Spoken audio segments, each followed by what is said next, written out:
Asambleas de Dios de Oberá Misiones que usan la Reina Valera versión 1960? ¿O Pentecostal del Norte conservador fundamentalista de la región de las Asambleas de Dios de Oberá Misiones que usan la Biblia de las Américas? Y ella dice, Pentecostal del Norte conservador fundamentalista de la región de las Asambleas de Dios de Oberá Misiones que usamos la Biblia de las Américas. Y él le dijo, ¿segura? ¿Usan la apócrifa versión de las Américas y no la verdadera Reina Valera 1960? Sí, mereces morir, apóstata. Y la empujó.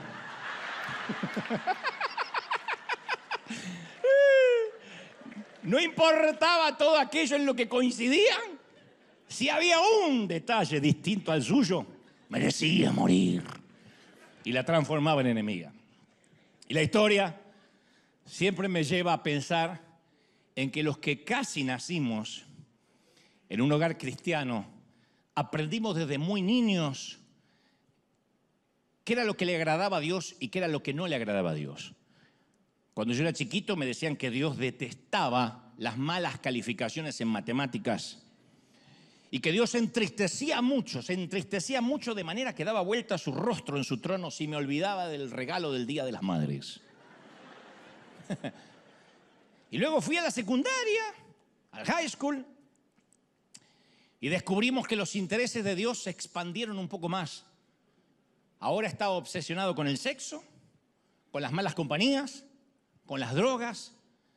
Iban cambiando los requisitos de admisión para agradarle a Dios.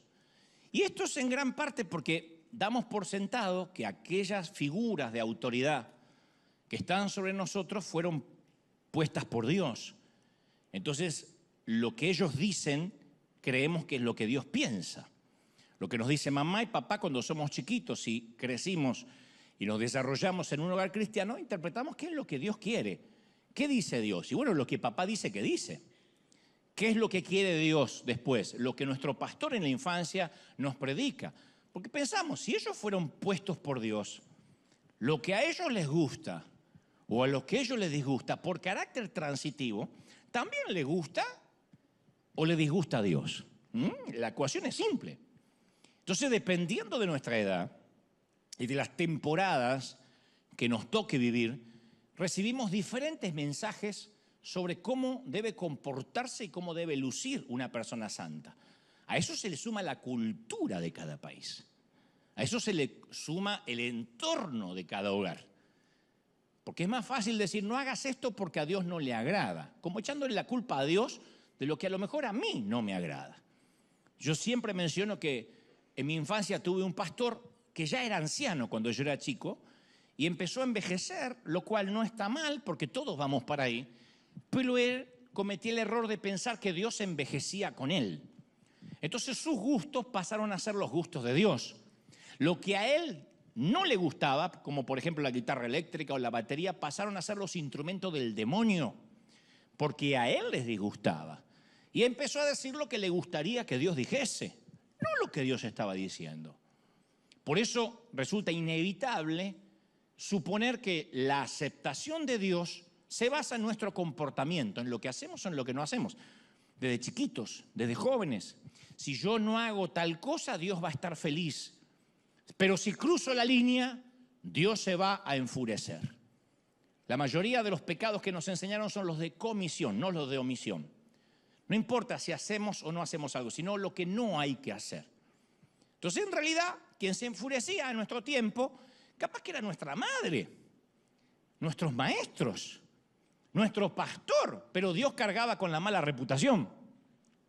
Decía, esto no le agrada a Dios, y nosotros le creíamos. Y muchas de nuestras creencias, de nuestro sistema de creencias, de lo que le agrada a Dios y de lo que no le agrada a Dios, a veces es producto simplemente de las mentes de quienes nos formaron, que no está mal. Pero a veces uno tiene que hacer un análisis y decir, a ver, ¿por qué yo sigo repitiendo esta historia? Si a lo mejor no tiene sentido, pero la iglesia está llena de cosas que hacemos sin preguntarnos por qué las hacemos. Y cuando aprendemos cómo hacerlas y olvidamos el por qué, lo más posible es que estemos transitando los rieles de la tradición. Esta otra historia también te la conté muchas veces, de aquel muchacho que se casa y nota que su esposa, jovencita, hace una pizza y luego le corta las puntas y deja una pizzita cuadrada así, y la mete en el horno y lo demás lo tira. Y dice, ¿estás loca? Y le dice, ¿por qué haces eso? Tiraste un montón de pizza. Y ella le dice, bueno, mamá lo hacía así. Entonces un buen día que se encuentra con la suegra, le dice, suegra, le quiero preguntar, ¿de dónde su hija saca esa idea de cortar los pedazos de pizza? Y la madre que estaba haciendo pizza dice, ah, sí, yo también hago lo mismo. Pac, pac, le corta las 4 puntas y la tira y le pone en el horno. ¿Y por qué usted lo hace? No sé, mi mamá lo hacía. Y como la abuela todavía vivía, le pregunta a la abuela. Y le dice, abuela, su hija y su nieta cortan la pizza, la dejan chiquitita y la meten en el horno. ¿Por qué dicen que lo aprendieron de usted? Ella dice, yo no tengo idea por qué ellas lo hacen. Yo lo hacía porque tenía el horno chico. Entonces, hay cosas que vamos haciendo por sistema de creencias. Y no tenemos el valor de decir, ¿por qué es que lo estamos haciendo? Yo crecí pensando que Dios se enfurecía si yo encendía la televisión para ver el viejo Batman, el de Adam West. Si alguien la vio, con Robin, mucho antes que se dijera que eran pareja. En 1966, santas centellas, Batman, ¿se acuerdan? Bueno, yo pensé que eso era pecado porque mi pastor decía que a Dios le desagradaba ese programa. Programa infantil, barroco. Así que a la hora que pasaban Batman y todos mis amigos yo sabía que lo estaban viendo, yo me sentaba a leer la Biblia y le decía a Dios, espero que estés feliz. Porque yo la estoy pasando pésimo. A medida que fui creciendo, comencé a cuestionar cuándo realmente Dios estaba en la ecuación. Y esta es la parte que debe frustrar un poco a Dios, pienso, porque tomamos esta asombrosa relación basada en la gracia que Dios nos ofrece, llena de amor, y construimos un montón de muros de reglas alrededor, que nadie nos pidió, que nadie nos exigió. Convertimos la relación en religión. Siempre hay una tendencia, una desviación de convertir la relación en religión. Y a pesar de nuestro pasado, en algún momento le decimos a Dios, Dios, gracias por perdonarme, gracias por morir por mí en la cruz, pero a partir de este momento de mi salvación me encargo yo. Como que Él pagó el down payment, el pago inicial, y nosotros nos ocupamos de las cuotas. Y ahí nos metemos en un búnker religioso, en un monasterio lleno de leyes, de doctrinas, a las que llamamos justamente sana doctrina, que no estoy en desacuerdo con la doctrina. Pero yo no puedo ser ni tu juez, ni tú puedes ser mi juez. Y es cuanto más tiempo llevo fungiendo como pastor, menos propenso estoy de decirle a la gente lo que tienen que hacer, lo que no tienen que hacer, y más me siento rápido en limitarme a abrazarlos y orar por ellos. Entonces, si eres una de las personas que buscas una iglesia donde tienen una lista tonta de lo que debes y lo que no debes para agradar a Dios, te equivocaste de iglesia. Porque no funciona con una lista. Yo no soy aparte lo suficientemente sabio para saber qué hacer en cada ocasión, decirte qué tienes que hacer en cada circunstancia de la vida. No he vivido lo suficiente, soy un chamaquito de 20 y pico. No sé. Pero existe una respuesta sencilla a prueba de fallos. Funciona en todas las culturas, funciona en todas las épocas, en todas las familias, en todo tipo de personalidades, y se llama Jesús. No es una lista, es Jesucristo, es una relación. Y cuando uno se centra, quiero conocer más a Jesús, quiero conocer más a Dios, y no se centra en un conjunto de doctrina, todas las cosas se encajan en su lugar.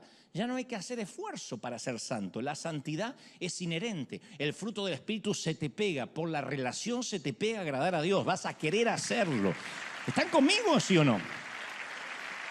¿Por qué? Porque las doctrinas tratan la conducta, pero no el corazón. Las doctrinas no tratan el carácter. Y con los años yo me fui dando cuenta que mis marcos de referencia se reducían a los mandatos de mis figuras de autoridad.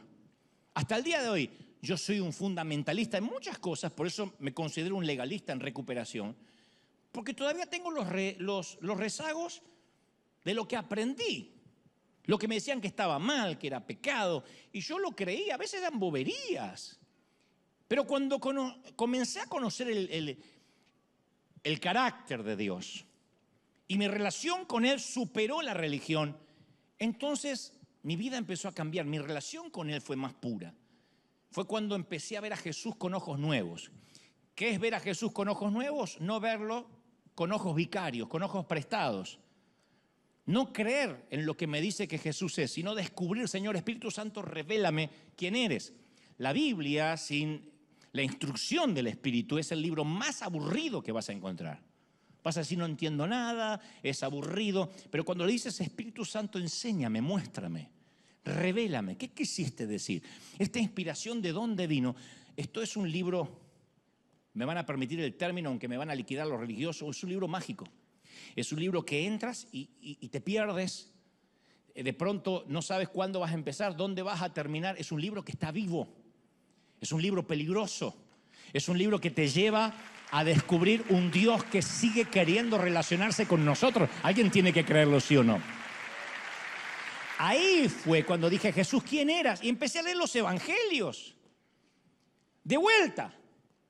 A ver, muéstrame tu personalidad, por qué hablabas con quien hablabas, cómo era tu ironía, cómo le respondías a los religiosos. Y aprendí leyendo su carácter o diciendo, el Espíritu Santo, revélame cómo era Jesús o cómo fue, al menos en los años que caminó sobre la tierra. Ahí fue cuando me di cuenta que Jesús no se parecía a quien me dijeron que era diferente. Hace unos meses atrás, un artista al cual respeto mucho, me contó que estaba en una crisis personal y le dije, ¿por qué no te acercas a una iglesia en tu país para buscar a Dios? Y dijo, yo no tengo problemas con Dios, yo soy muy creyente, pero no quiero saber nada con la gente que asiste a la iglesia. Y yo le dije, ¿por qué tuviste una mala experiencia? Y me dice, no necesito ir, de tan solo ver cómo se tratan entre ustedes, yo creo que a mí me destrozarían tan solo de verme entrar. Y yo pensé, si eso es lo que algunos ven desde afuera, no es un factor que los cristianos podemos obviar como si fuera un detalle menor. Porque esta es la verdad, si estamos impidiendo que otros busquen a Jesús por culpa nuestra, eso constituye una crisis muy seria. Porque en última instancia, nuestro rechazo predica también el rechazo de Jesús. Y si esto no nos preocupa, es que no estamos entendiendo nada. Nos tiene que preocupar que la gente diga, no. Ahí está lleno de reglas y hay gente que te discrimina y que te señala. Entonces Jesús intentó grabar un axioma en nosotros, un tótem para la vida. Está obsesionado con ello. En Juan 13:35 Jesús dijo, de este modo sabrán que son mis discípulos. Nos dio un distintivo, nos dio una marca, nos dio una credencial, una ID. Dijo, les voy a dar un documento para que cuando le digan, ¿ustedes qué son? Este es el modo que los van a conocer. Si se aman los unos a los otros. No hay otro modo. Nunca dijo la doctrina, los conocerán por su manera de vestir, por sus canciones. La única manera que los conozcan, digan, estos estuvieron conmigo, va a ser por cómo se aman entre ustedes. Y en Juan 17:23 añadió, yo en ellos, Padre, y tú en mí. Permíteme que alcancen la perfección de la unidad y así el mundo reconozca que tú me enviaste y que los has amado a ellos como me has amado a mí. Una simbiosis perfecta. Existe una correlación muy clara entre cómo nos tratamos unos con los otros y cómo el mundo relaciona ese trato a cómo es nuestro Dios. Si la gente quiere saber de nuestro Dios, no tiene que escuchar un mensaje nuestro ni nuestras canciones, nos tiene que ver actuar en la semana. ¿Qué deberían deducir los inconversos, los ateos, los agnósticos de nuestra manera de tratarnos y de amarnos unos a los otros? Número uno, que obviamente le pertenecemos a Jesús, porque ¿qué otra explicación existe para una comunidad que se ama tanto? No sabés cómo se llama esa gente, no vi a uno de River hablar mal de otro de River, nunca. No vi ninguna vieja, ninguna hermana enojada porque le quitaron lugar en la fila, no vi. A una le pidieron el asiento y a pesar de que había estado de temprano, dijo, ¿cómo no? Si es por un alma nueva y se levantó. Esto es sobrenatural. Nunca había ninguna llegar al café o al busto diciendo, vengo a buscar la mía, a los gritos. No, es gente que está llena de Dios y de amor. Entonces, deberíamos ser tan convincentes que los demás lo interpretaran como, wow, esta gente es sobrenatural. Eso es lo que dijo Jesús. Que nos vean y digan, esta gente no pertenece acá, porque si pertenecieran acá estarían preocupados por la inflación de Biden, o si en México por AMLO y en Argentina por quien esté en el gobierno, que no sé quién está. No, que tengo que ir esta semana, sí sé quién está, pero a veces uno duda. Deberían decir, esta gente pertenece a Dios. Y según la tarjeta de presentación de Dios, ¿cuál es la tarjeta? Es el amor. Si las personas reconocen que al observarnos está Dios en nosotros, significa de que ese es el Evangelio en su esencia. Y si no reconocen el amor en nosotros, no reconocen a Dios, entonces es que nos desviamos de una manera trágica. Número 2, tienen que ver que Dios nos ama mucho. Deberían deducir y decir, estas personas son gente muy amada y están imitando al Salvador. Y si están imitando a su Salvador, debe ser un buen Salvador, porque mira lo amado que se sienten, la amada que se siente. Porque la gente amada, ¿qué hace? Perdona, alienta, sirve, edifica, porque son preciosas para alguien. Viven dentro de un extraño paradigma o paradoja que es primero los demás. Se saca, ¿qué gano yo con esto? ¿Y a mí qué me dan? Se saca el egoísmo porque está lleno de Dios. Eso es algo que solo la gente segura hace, la gente amada. La gente amada y segura dice, no importa lo que yo gano, yo quiero que el otro sea bendecido. El ateo debería vernos y decir, ¿esto no significará que Dios también podría amarme a mí? Yo quiero esa vida.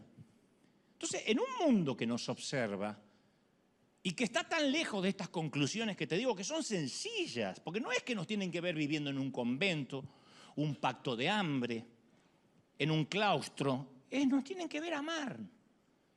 Y si el mundo no ve esto en nosotros, yo creo que nos debería afligir. Yo siempre le pregunto a los amigos inconversos, ¿qué se le viene a la mente cuando yo le digo evangélico? Cuando yo te digo evangélico, lo primero que se le viene a la mente es un pastor a la madrugada diciendo, ¡pare de sufrir!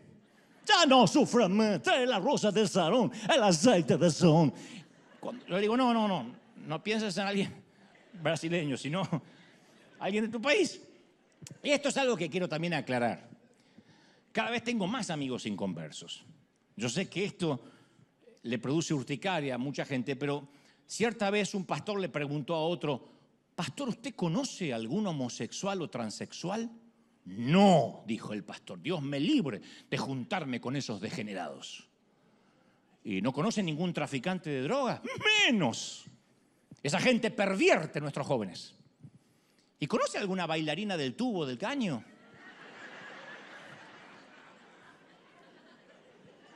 No del tubo horizontal, esas son las que hacen ballet, del tubo vertical. Mira cómo conoce el hermanito, ¿eh? De esos clubes para adultos.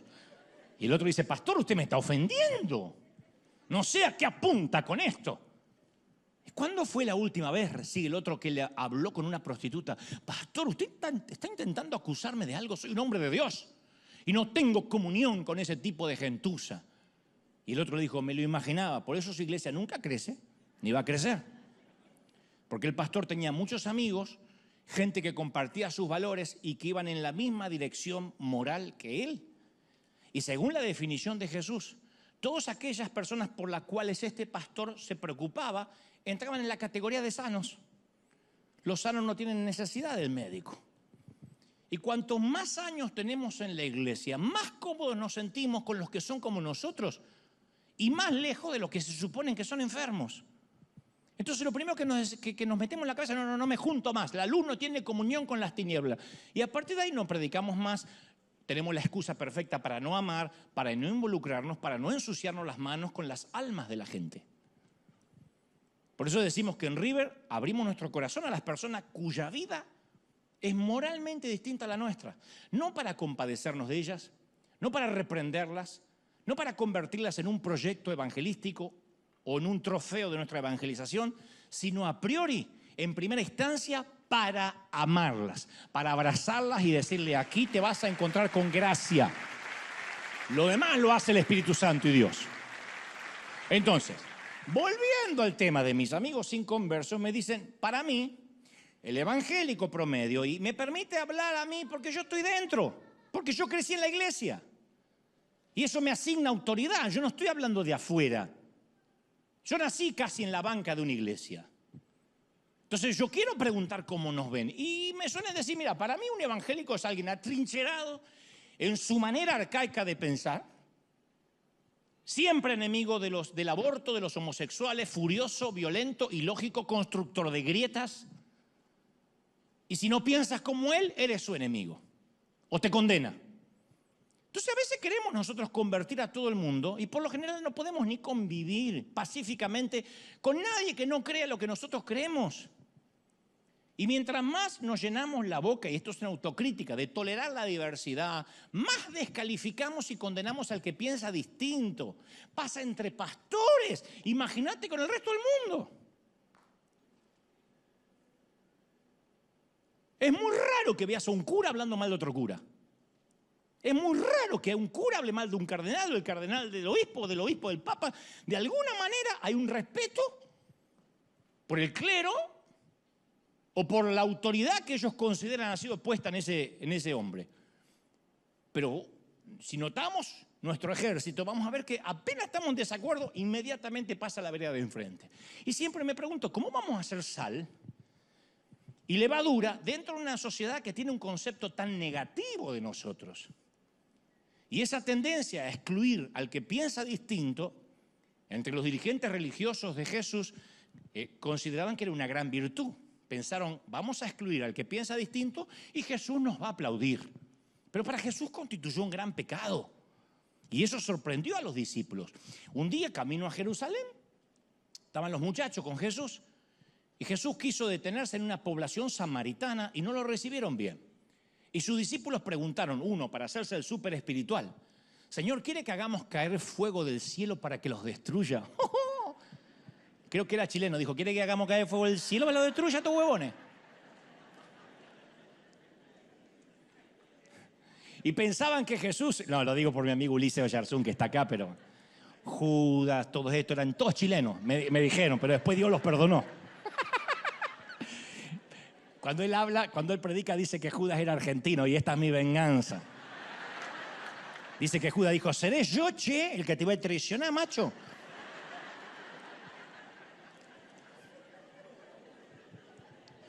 ¿Quiere que hagamos descender fuego del cielo? Y pensaron, esta propuesta le va a encantar a Jesús. Va a decir, qué santo que todos esos tipos. Ellos dijeron, vamos a adoptar una posición. Nosotros somos los que estamos del lado de Jesús. Eran los guaruras, los guardaespaldas de Jesús.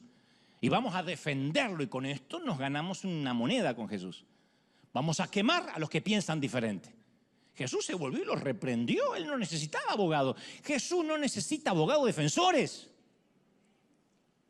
Para Jesús las categorías no se dividen entre nosotros y ellos, evangélicos y católicos, perfecto e imperfecto, santo y pecador, porque esto colocaría a la humanidad de un solo lado, del lado equivocado. Lo cual no quiere decir que Jesús concordara con todas las personas, que fuera relativista, que temiera enfrentar, porque Jesús, vaya, caramba, que confrontaba, pero nunca sucumbió ante el prejuicio de la pertenencia, del grupo de pertenencia. Y continuamente comunicaba su propósito que deberían pasar al otro lado, predicar el evangelio a toda criatura. Los que ellos querían poner del lado diferente, Jesús los metía en su círculo. Entonces, a veces los que venimos a la iglesia por años malinterpretamos esto. Hablamos de otras religiones, de otras etnias, de otras culturas, de otra conducta, de otra política, de otras denominaciones. Y nos permitimos cualquier licencia, que no es otra cosa que murmuración disfrazada de la palabra celo santo, con el fin de condenar a que se vaya al infierno al que no piensa como nosotros. Por eso cuando uno va a ver a Jesús con ojos nuevos, se lleva unas sorpresas. ¡Oh! Ve unas cosas que realmente incomodan nuestro sistema de creencias. Por eso el legalismo es tan popular, porque es un evangelio más predecible. El legalismo siempre es un territorio más claro. Tú vienes aquí los domingos y yo te digo cómo se tienen que vestir las mujeres, ¿ok? Y así Dios se va a agradar. Punto, se terminó el evangelio. Entonces andan unas mujeres con la falda larga acá, que le hacen juego con la lengua, pero nadie mira en su interior, sino el exterior. Pero funciona así, dame una regla por día. Pastor, dame una regla por día. Dime que a Dios no le agrada Batman y yo no voy a ver Batman o no voy a ver Los Simpsons y así sabré que por no ver Los Simpsons yo agradé a Dios. ¿De verdad? No, es que si puedo marcar los límites voy a estar tranquilo en cuanto a mi estatus evangélico. Ese estatus que siento la obligación que tengo que defender y de lo único que estoy seguro, de que soy evangélico y que odio el aborto. No. El camino más fácil siempre es marcar reglas. Hasta para mí es sencillo predicar un sermón legalista. Porque así yo logro que la mayoría que está acá tenga culpa y pase el altar llorando. Empiezo a decir, aquellos que tuvieron pensamientos promiscuos de sexo esta semana, aquellos que miraron pornografía, aquellos que se masturbaron, aquellos que miraron el trasero ajeno, no queda uno sentado en la silla. Queda el hipócrita que miente, ¿no? Entonces la culpa se genera rápido, la convicción de pecado no. La convicción de pecado la produce el Espíritu Santo. No quiero ofender a mi Dios, no quiero lastimar a mi Señor. Pero ¿qué hace la regla? Confirma los que están fuera y los que estamos dentro. Y confirma la teoría de que hay gente fuera. Y es un truco barato, desde luego, pero eficaz. Si yo puedo criticar tus creencias, tus interpretaciones, tus tradiciones y doctrinas, yo aseguro mi estima. No importa si son cuestiones periféricas, porque la mayoría son cuestiones periféricas. Nadie está discutiendo la Trinidad, la muerte de cruz, su posterior resurrección. Siempre estamos discutiendo boberías, la música, la vestimenta y las luces y la pantalla. Pero a mí me conforta tener la razón y el otro no. Porque si yo estoy en lo correcto, entonces continúo siendo salvo. Porque estoy en lo correcto. Entonces eso es pensar que Jesús fue golpeado, torturado, crucificado, para que después intentemos salvarnos o mantener la salvación con nuestras insignificantes pequeñas obras. ¿De verdad? No podemos abaratar el sacrificio de Jesús pretendiendo reembolsarlo. No se puede pagar. Pero como no lo podemos pagar, entonces intentamos justificarnos en comparación. Bueno, menos mal que no somos como de aquella falsa doctrina. Por lo menos no somos como los otros. Entonces, nuestro pecadómetro tenemos pecados chiquitos, pequeños, chiquititos, medianos, grandes y escandalosos. Si vemos a alguien con un pecado pequeño, y bueno, ¿quién no? Es una persona buena. ¿Quién no quiere? ¿Quién va a querer a la suegra? Es un pecado pequeño. Está cerca de Jesús, por lo menos. Vemos a alguien con pecado más mediano y ya nos ponemos nerviosos. Estamos orando por esa persona. Tenemos que orar para que Dios trate duro.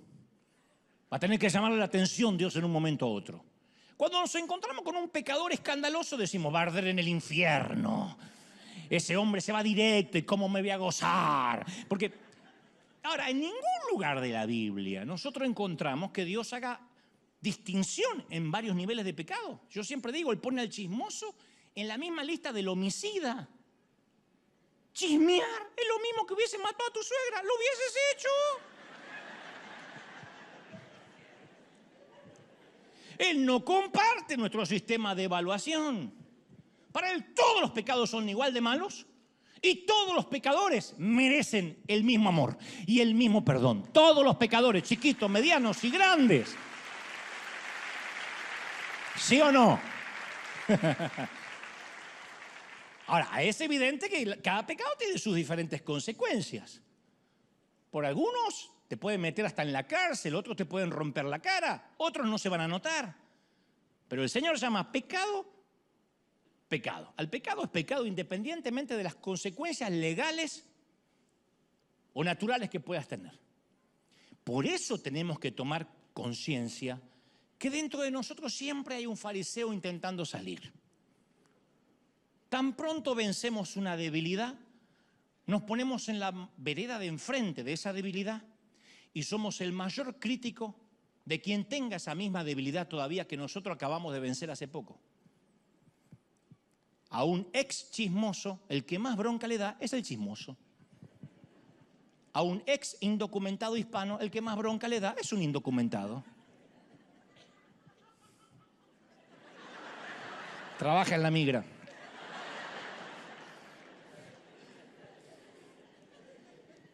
Criticar las malas acciones de los demás resulta más cómodo que tratar con las propias, siempre más cómodo. Si no, no habría haters, no habría odiosos en las redes cristianas. ¿Qué hacemos? Maquillamos leyes, las adecuamos a nuestro estilo de vida y juzgamos a los demás por esas leyes. A veces por nuestra cultura lo juzgamos. Las mujeres musulmanas que se tapan continuamente, seguramente si te ven como estás hoy, te juzgaría. Porque a una mujer no se le debe ver su rostro. Pero es un tema cultural. En todo caso religioso. No necesariamente viene de Dios. Y Jesús se juntó con lo que hoy equivaldría a, porque a veces decimos, sí, cobradores de impuestos, como que se juntó con el que cobra el IRS o la AFIP en Argentina o Hacienda en España. No, él se juntaba con proxenetas, prostitutas, tratantes de blancas, narcos, travestis y drogadictos, lo que hoy sería esa gente. Porque en la cultura de la época, comer con esa gente implicaba que se identificaba con esa gente. No comías con quien no te identificabas, por lo menos para un judío. Y Jesús se relacionó con todo tipo de gente que los judíos respetables evitaban. Ninguna persona que se respetara a sí misma se arriesgaría a hacerse amiga de esa gente para que no se los culpara por asociación. Predicarles, reprenderlos, criticarlos, hasta burlarse de ellos, incluso hubiese sido aplaudido. Pero nunca sentarse a comer. Y por sentarse alrededor de la mesa, contar chistes y disfrutar juntos, lo llevaron a Jesús a la cruz. Porque eso era quedar pegado. No había redes. Pero lo veían. Y a Jesús no le importaba el escándalo. Le gustaba pasar tiempo con los pecadores. Pasó gran parte de su tiempo juntándose con la chusma, con gente rota. Hablaba, comía, lloraba con ellos, los escuchaba y los servía. Cuando yo digo esto, no falta quien dice, sí, pero no se levantaban de la mesa igual. ¿Quién dijo? ¿En dónde hay registro que necesariamente quien comía con él se levantaba con la chiripiorca? ¿Quién? Él dijo, los sanos no tienen necesidad de médico, declaró Jesús, los enfermos sí. Y se rebajaba el nivel de ellos porque ellos nunca iban a poder subir al nivel de él. Y no se dedicaba a demostrar cuán santo él era, cuán santo él era. No demostraba lo bueno que él era, solo les ofrecía esperanza. Jesús sigue siendo ese, el amigo de las personas que están dispuestas a admitir que tienen problemas. No tienes que ser bueno para ser amigo de Jesús. Solo necesitas ser sincero, con un corazón contrito, auténtico y humillado. Y el Señor te ama y te sienta a su mesa. ¡Como te ama el Señor! La Biblia es clara, vamos a pecar. Yo sé que hay gente que odia que diga esto, pero vamos a pecar. Tarde o temprano la fuerza de voluntad, la educación, la sanísima doctrina no van a ser suficientes. Yo hace unos años invité a un pariente a cenar, a almorzar. Conté esta historia también. Él se jacta siempre de tener una doctrina impoluta, una doctrina más santa que la de Pablo, porque él la perfeccionó. ¡Oh! No anda en carro de fuego porque no quiere. Y él me decía, entendiste muy mal la gracia y lo que me lastima es que estás pervirtiendo a la gente que te oye, porque la gracia solo sirve para el perdón de pecados en la cruz. Después uno tiene, con sus obras, con su esfuerzo, con la doctrina, cuidarla. O sea, él agradece por la gracia cuando Jesús lo perdonó. Después se lo ganó. O sea, a mí no me tienes que regalar nada, yo me lo voy a ganar. Dice, porque yo cuido la santidad. De repente, mientras estamos hablando, Dios no me deja mentir. Yo veo que detrás de él viene una camarera con su pantalón muy ajustado. Yo veo que viene hacia aquí con una jarra de agua o de café. Y me di cuenta que como estaba él ubicado, yo iba a ver cómo la camarera venía, pero él iba a ver cómo la camarera se iba. Se entendió la metáfora, ¿no? Ustedes dirán, no me digas que la miró. No, Le hizo radiografía, ecografía, tomografía y ecodoppler. Se perdió en lo que estaba diciendo. Dijo, no, yo la sana... ¿De qué estábamos hablando? Me dijo, se perdió.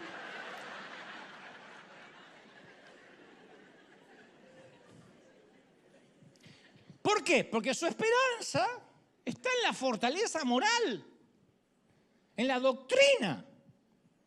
Él no estaba diciendo yo no tengo la necesidad de ver. Él estaba aguantándose. Y quienes buscaban a Jesús como un salvador político también se sentían confundidos cuando él se sentaba con pecadores y a quienes elegía por compañeros, porque ellos también, como este pariente que yo te cuento, cuidaban su santidad a fuerza de tracción a sangre.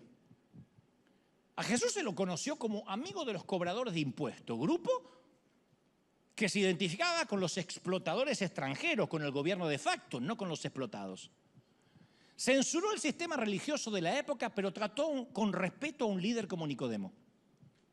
Habló acerca de los peligros del dinero, pero se mostró con compasión con el joven rico.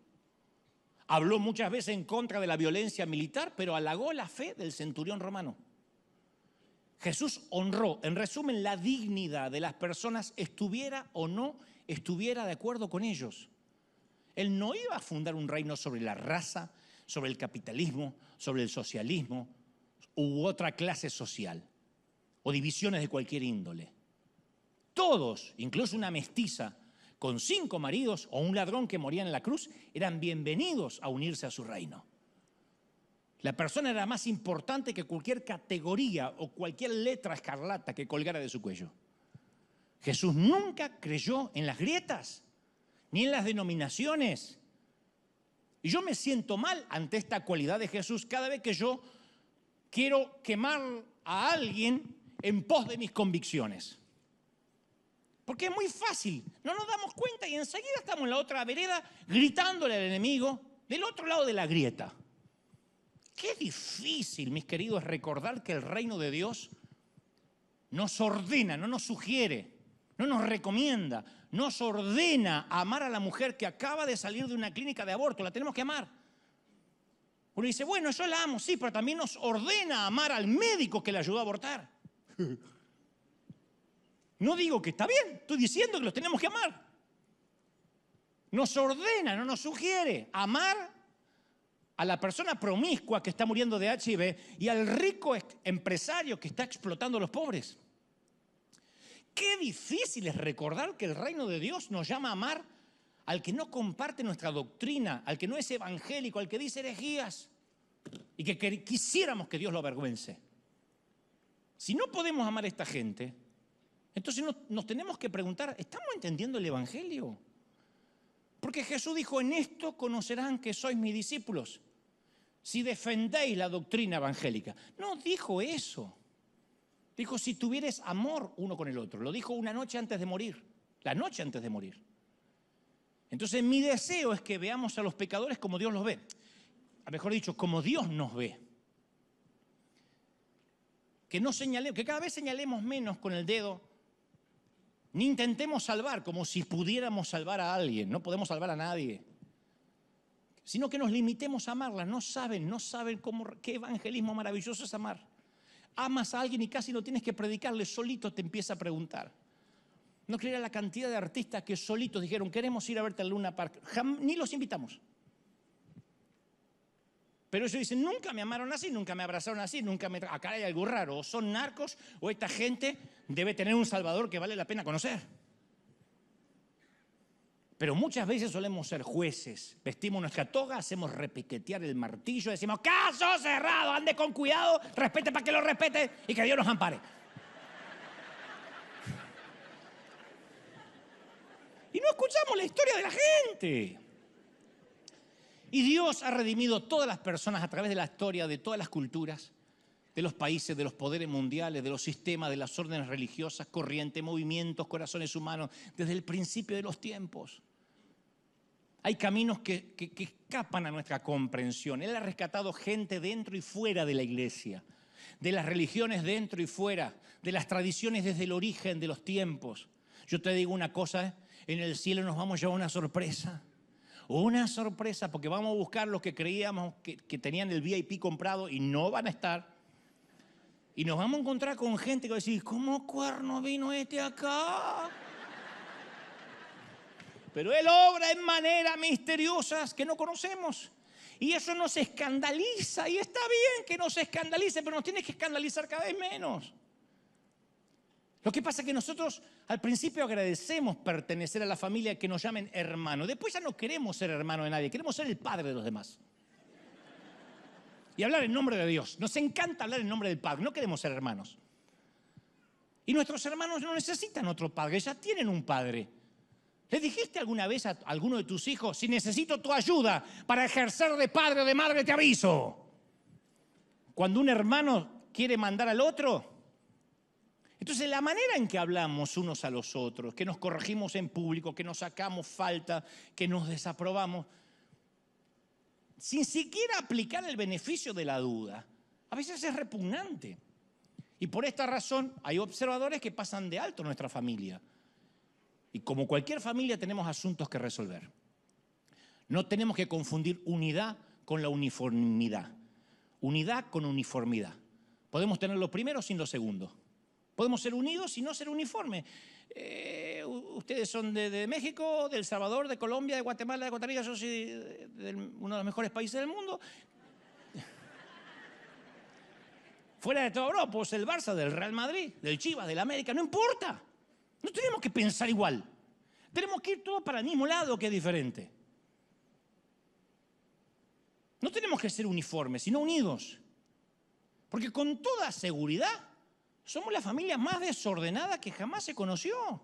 Y así Dios nos ama. Y la enseñanza de amar a los enemigos es la enseñanza más conocida y la que más se transgrede. Los seres humanos siempre nos ponemos uno de un lado del otro. Somos nosotros, somos ellos, siempre.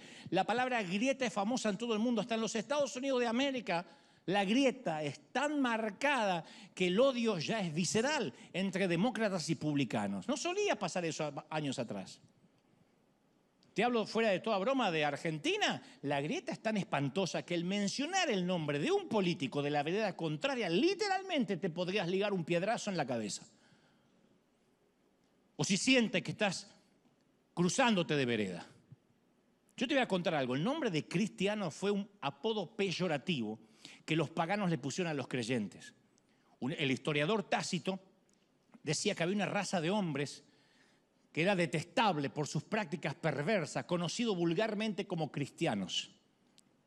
Eran como los jesucitos, una cosa así, algo peyorativo. Y los cristianos inmediatamente le devolvieron el favor llamándolos paganos, que viene de la palabra pagani, que significa pueblerino, civil, bruto. Cristiano, bruto. Los cristianos usaban la palabra pagano para referirse a los que no habían pasado por el bautismo de las aguas. Y como si fuera poco, pasan los años y nosotros todavía nos enfrentamos por denominaciones. Somos el único ejército que remata a sus heridos, siempre. Cuando uno de nosotros cae de la gracia, nos peleamos, que en realidad nunca cae de la gracia, diría Juan Carlos Ortiz, cae en la gracia. Pero sí cae en nuestra desgracia. Y nos peleamos para ver quién lo avergüenza y quién lo expone más. Y yo sé que me queda mucho camino por recorrer todavía para relacionarme con las personas de manera más natural, como lo hacía Jesús, más auténtica, pero estoy aprendiendo, de verdad te lo digo, no es ironía, a escuchar sin reparos, a reírme y llorar con quienes piensan distinto, a ofrecer menos consejos. ¿Sabes cómo me cuesta a mí no ofrecer consejos? Cuando estoy con un inconverso que me dice, bueno, a mí me va bien porque yo me até esta cintita roja y todos los días le pongo un cigarrillo al Buda.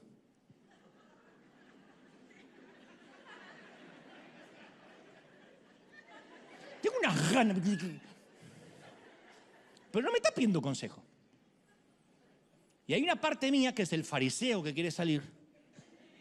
Y hay otra parte que me dice, pará, si total la charla recién empieza, ya solito va a venir. Y va a ver dónde queda el gordo ese con el cigarrillo. Pero, entonces, no me toca convencer a mí los que están equivocados y que yo estoy en lo correcto. No es tarea mía.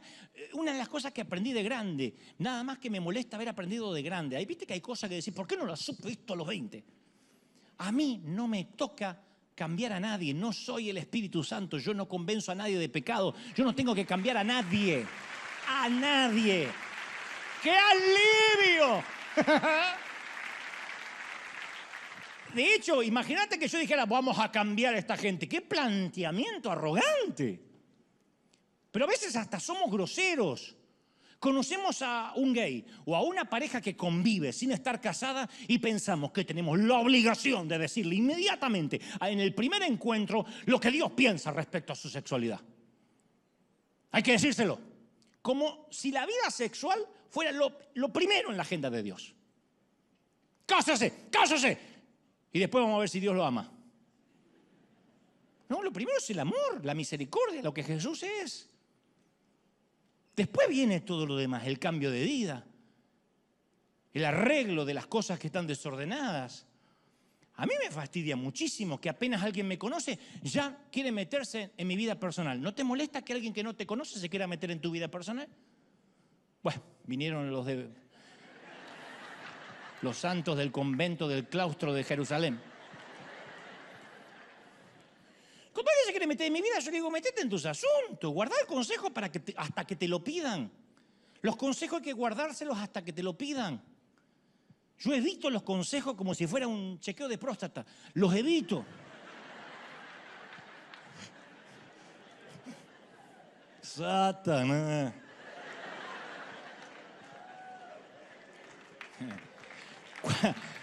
Cuando el pecado, si no estoy pidiendo consejo, cuando el pecado se vuelve más importante que el pecador, eso es una alarma en nuestra cabeza. Danger, danger, danger. No podemos simular amor para que la gente venga a la iglesia. El amor no se puede simular. Por eso me cuesta entender que algunos dicen, dime con quién andas y te diré quién eres. ¿De verdad? ¿Leyeron la vida de Jesús una sola vez? Tienen menos Biblia que una mezquita si piensan eso. Dime con quién andas y te diré quién eres. ¿No le decían eso a Jesús? Comilón y bebedor de vino, porque te sientas con republicanos y te sientas... No, con republicanos, no, con publicanos. Si hubiese sido republicano, hubiesen celebrado los gringos. Con publicanos. ¿Ah? Los huesos colorados habrían estado felices. ¡Esa! Estaba con Trump cenando el señor. Y a veces a mí me critican no porque me saco una foto necesariamente con un delincuente, sino porque me la saco con alguien que se divorció. Oh, sí, una vez me saqué una foto con Benny Hinn. Que Benny Hinn en un momento es público conocimiento, una vez se divorció y después se casó con la misma. Allá él.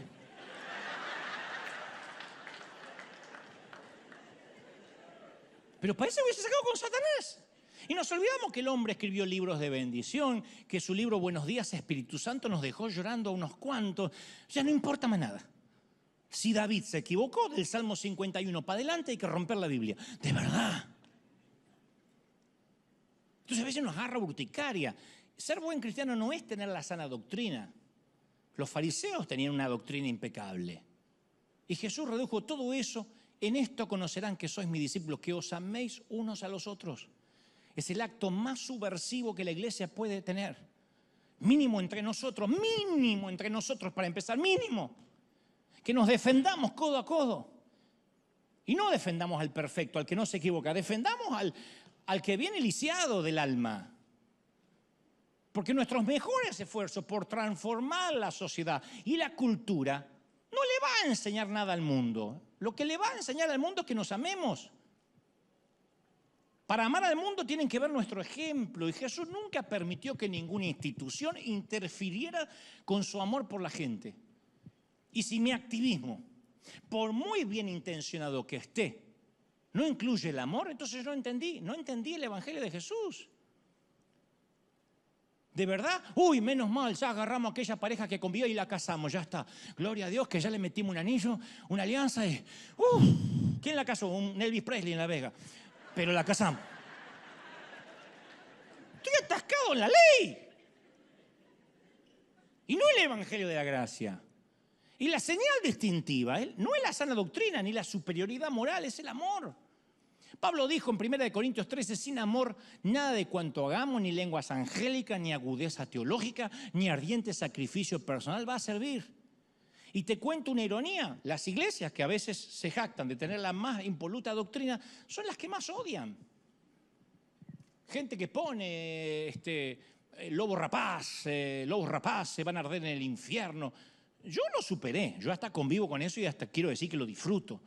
Pero hay mucha gente rota que fue herida. Porque el odio visceral termina eclipsando cualquier falda larga. El odio eclipsa cualquier mantilla en la cabeza. Hay gente que si no fuera un delito criminal, con placer se pondría las capuchas del Ku Klux Klan e incendiarían la casa del que tiene otra denominación. Por lo menos a mí ya me dicen quemado hace rato, con antorchas. Y ahí es cuando somos sabios como palomas. Las palomas tienen un cerebro así. Sabios como paloma y astutos y mansos como serpiente. En vez de ser astuto como la serpiente y manso como la paloma, somos exactamente al revés. Somos mansos como serpientes.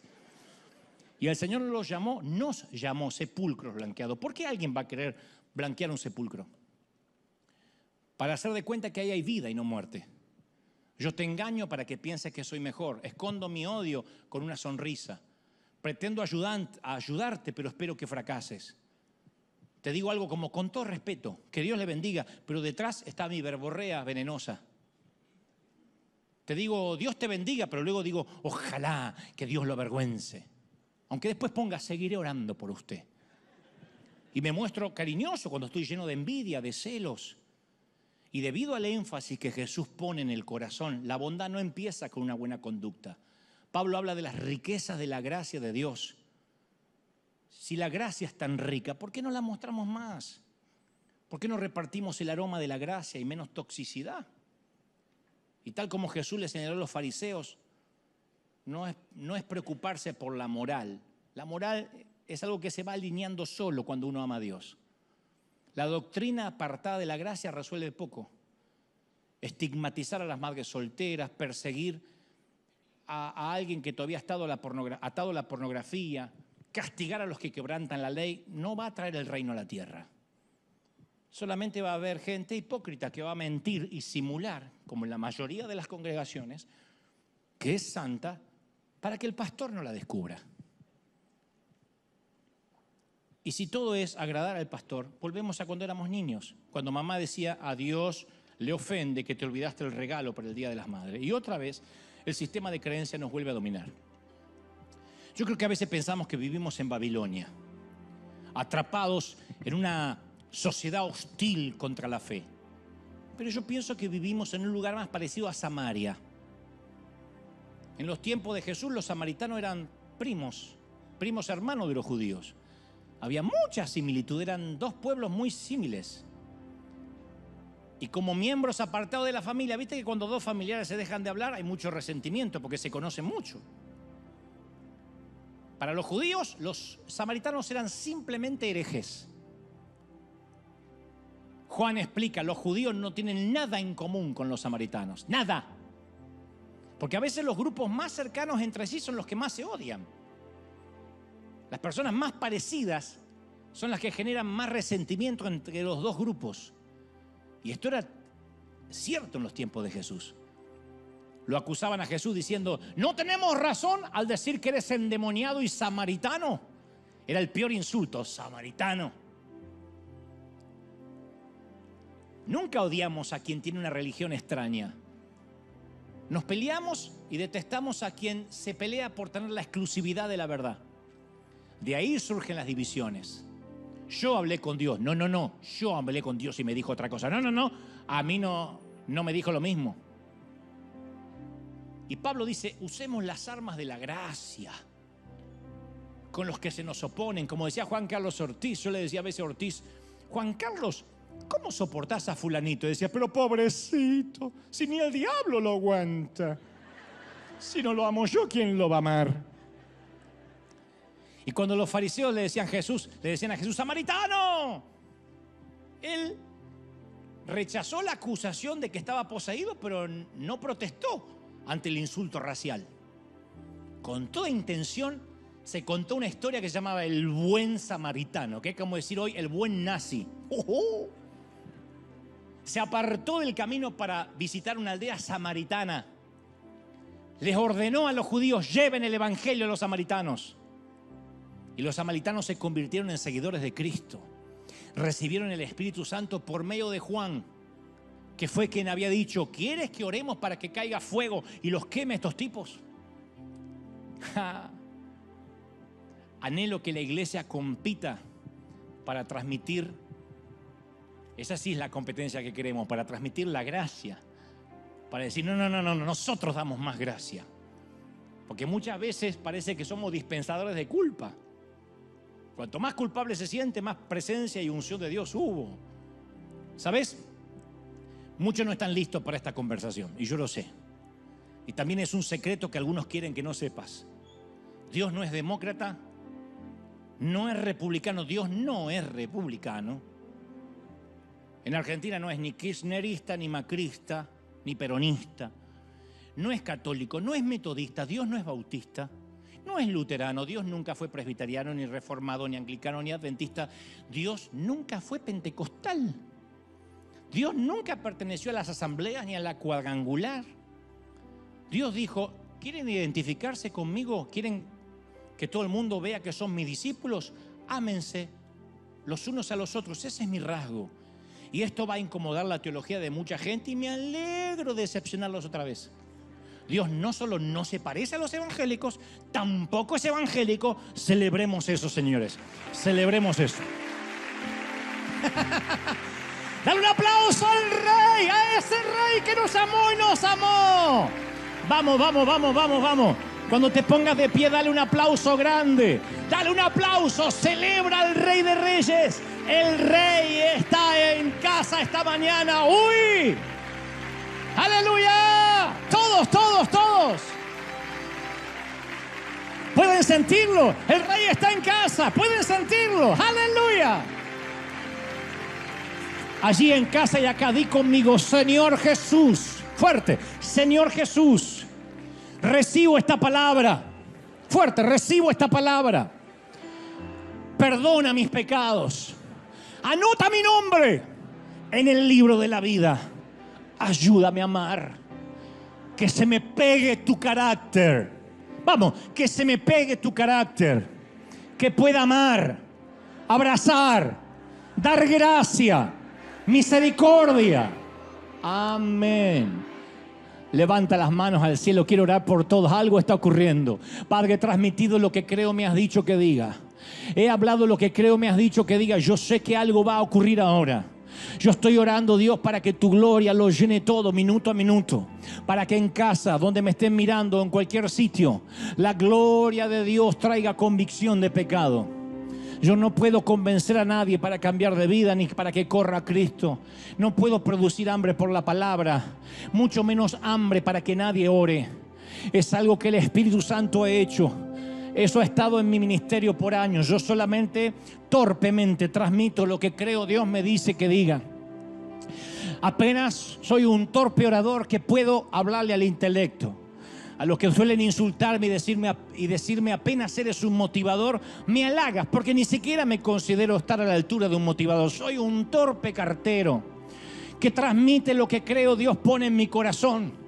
Pero hay algo en la ecuación que me fascina, que en estos años nunca el Espíritu Santo ha estado ausente cuando yo he transmitido su palabra. Y siempre Él sella las palabras. Y siempre Él trae convicción. Y mientras que yo hablo al intelecto, Él llega hasta los tuétanos, hasta el alma, al corazón, a lo profundo donde yo no puedo llegar. Y Él produce las lágrimas que no las produce ningún poema ni palabras. Y Él produce el correr a Cristo que no lo puede producir ninguna doctrina.